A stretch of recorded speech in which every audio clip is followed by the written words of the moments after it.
Hello, it's Jim Hutchins for the Jerusalem Connection Spot Report for this week. This is the first week of the new year, 2012.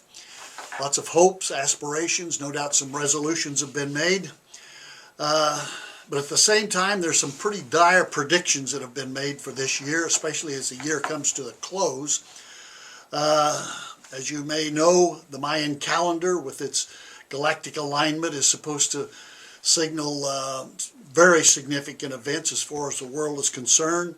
Planet X, Planet Nibiru, the Comet Elenin, Edgar Cayce, Nostradamus have all made significant predictions concerning this year. Fortunately, we've survived the predictions of Reverend Harold Camping. He told us in 1994 that the rapture was going to take place. It did not. He said it would take place in May of 2011. It did not. And then he moved it up to the 21st of November 2011. The rapture did not take place. One would think he would begin to take seriously Jesus' words in Matthew chapter 24, verse 36, where Jesus said, "No man knows about that hour or day, not even the angels in heaven, not the Son, but only the Father." We don't know the hour or the day. But is it possible that we could know the approximate season? Paul says in 1 Thessalonians chapter 5 that that day, the day of the Lord, will not overtake us as a thief. We'll know, we'll have an understanding, we'll have a certain awareness of the events that are taking place at that time. The one that is given most specific understanding of that is the prophet Daniel. And to my knowledge, he's the only one that gives us a time frame.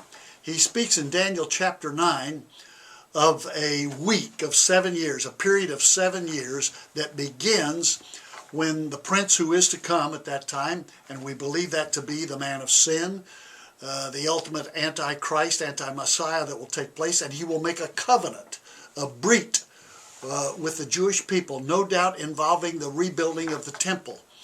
And 3.5 years into that 7-year period, he breaks that covenant. He places himself in the temple and calls for the exaltation, worship, and praise that is due only the God of Israel, the God of the Scriptures.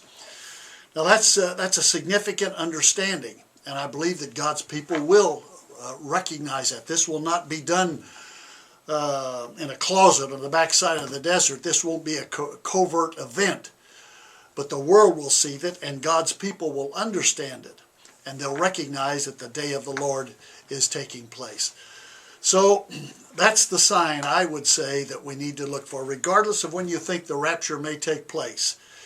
If we see this event where a prominent leader of the world makes a covenant with Israel and ensures the rebuilding of the temple, that's when we should sit up and take notice. That's when God's stopwatch begins to work, and we need to listen to that. So what do we do in the meantime? Well, Peter tells us in 1 Peter 3, he asks the question, what kind of people ought you to be in light of this? You ought to live holy and godly lives as you look forward to the day of God and speed its coming. Look forward to the day of God and speed its coming by holy and godly living. May God give us grace to do that. So until next week, Od Yavo Shiloh, or until Messiah comes, Shalom Aleichem.